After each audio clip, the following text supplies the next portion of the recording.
you see this? This is a blanket of prophecy.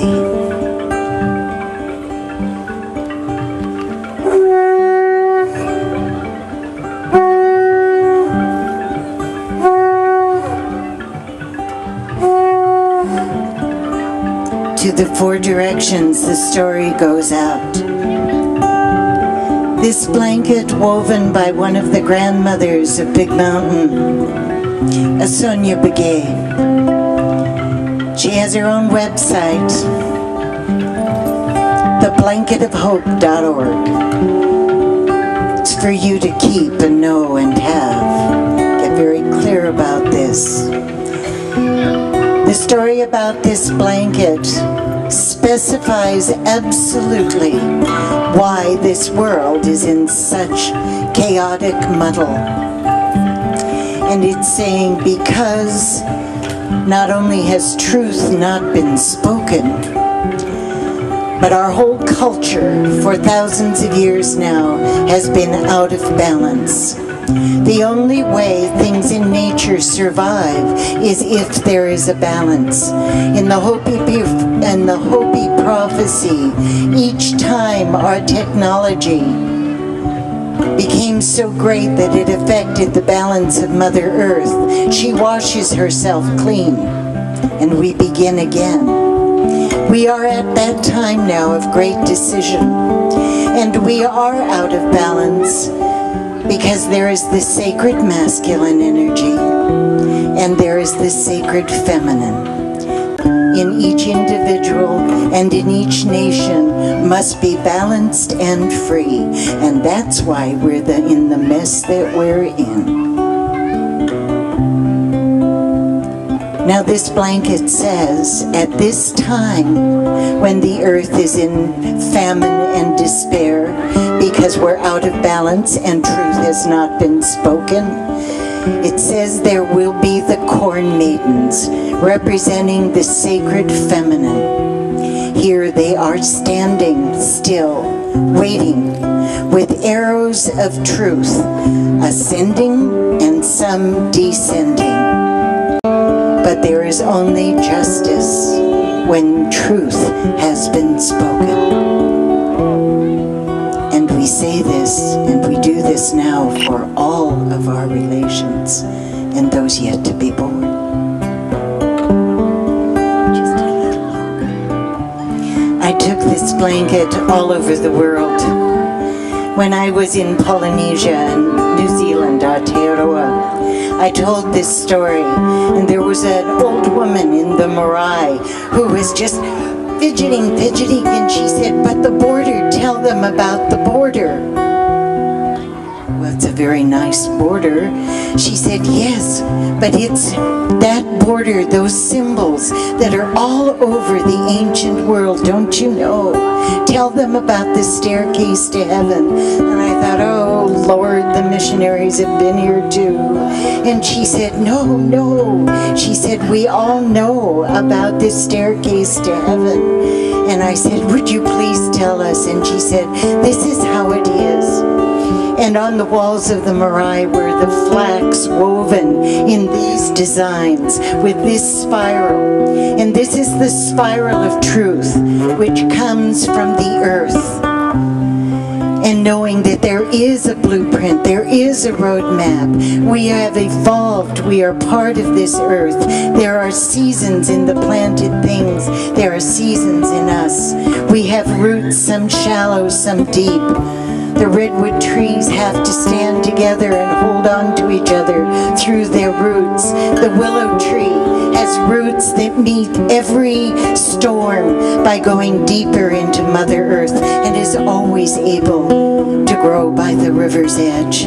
And every storm makes it stronger. Know nature, for it is who we are, and that is our blueprint and the roadmap. And she said, don't you see that leaning, being supported by the spirals of life and the truth of the natural earth is the staircase? And she said, people get angry because they could walk the path except for all the obstacles. But she said, that's why we're here, for the obstacles. obstacles are the path. Whoa! She didn't say that, but I did, out loud. And then she said, every time, the secret is gratitude. And every time you face an obstacle, you say, thank you. Even if it's, thank you. You say thank you in the sweat lodge when the heat comes. You say thank you when someone brings you flowers or you stub your toe. And at that moment, it transforms that energy into an opportunity, and you have taken another step. The elders say it is not the events in our life that cause us the pain. It's when we resist them. It is not the events in our life that cause the pain. It's our resistance. So here comes another step. Presenting itself as an obstacle, say thank you. And the nemesis becomes your ally. And you take another step, and another step, and another step. And you chop wood and you carry water, but now in pure light and with no effort. Oh, I just love living like this. Oh, God.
Balancing on the edge, open that crack like a wedge and step through. I watch your bright dream coming true.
Story about the blanket of hope. In 1994, I was invited by the nuns and nurses of St. Mary's Hospital in Madison, Wisconsin. They wanted me to come up for a day of healing for the sisters. And when I got there was such excitement, and these little old nuns, some of them were so bent over, they had to look at me from the sides of their eyes. And they said, we have a special treat for you.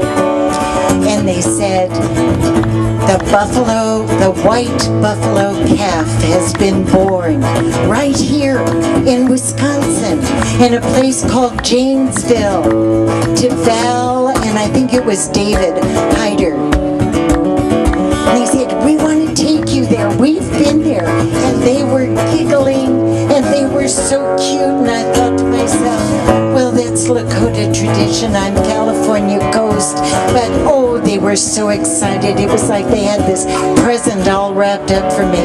And we got there, it was November, it had been drizzling for 2 weeks. We get a ride up through all the muck and the mire, and there's the corral, and there's the buffalo calf. And here are all the nuns gathered around to see what's going to happen when an Indian woman and a white buffalo calf come together.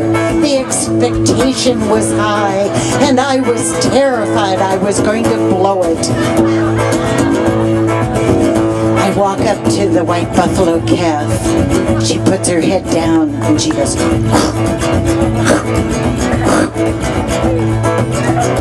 there's no condors in the sky, no sudden rainbows, no angelic voices coming out of the trees. There's just a lot of green, slimy duck poop and old hay. And every animal on the farm seems to have shit right there. And I have with me, tucked under my arm, the blanket of hope,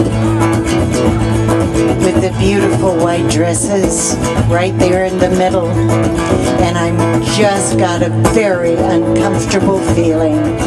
And the buffalo came forward again and nudged the blanket, put her head down on the ground and went, I don't speak buffalo, but I got the message loud and clear. She said, this blanket is the most precious thing you have possession of, that you own. You protect it and guard it all the time. It's part of your shtick, your thing. It is your most sacred possession. You are the carrier of this blanket of hope, this woven story. Put it down on the ground. There was so much duck and goose and chicken and rooster poop. The goats had been through, the dogs weren't far away, and I thought, oh my God. And she went, the nuns are going. I opened up the blanket. I looked at its white and its purple, its red and its beauty, and I went, oh my God, sacrifice. And I laid it on the ground as lightly as I possibly could. And the white buffalo calf went. What I got was what I did not want to hear. Kneel on the blanket before me. Oh.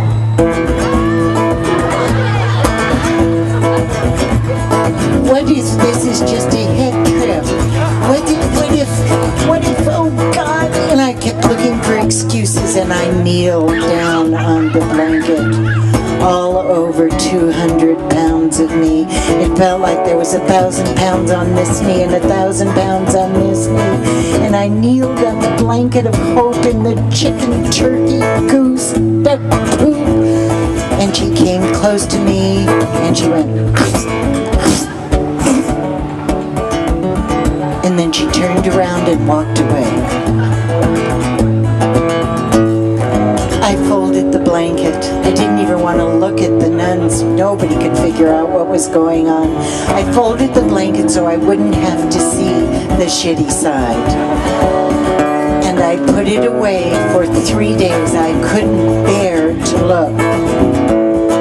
Finally, I took a friend. We opened up the blanket. There's little pieces of hay coming out. And I opened up the blanket. The green poop I thought of, and the goat poop and the dog poop. And I opened it up and there wasn't a spot on it anywhere. Jatino. Carolyn Casey says, there is a word in ancient Greek for the magic that comes, the magic that appears in difficult times.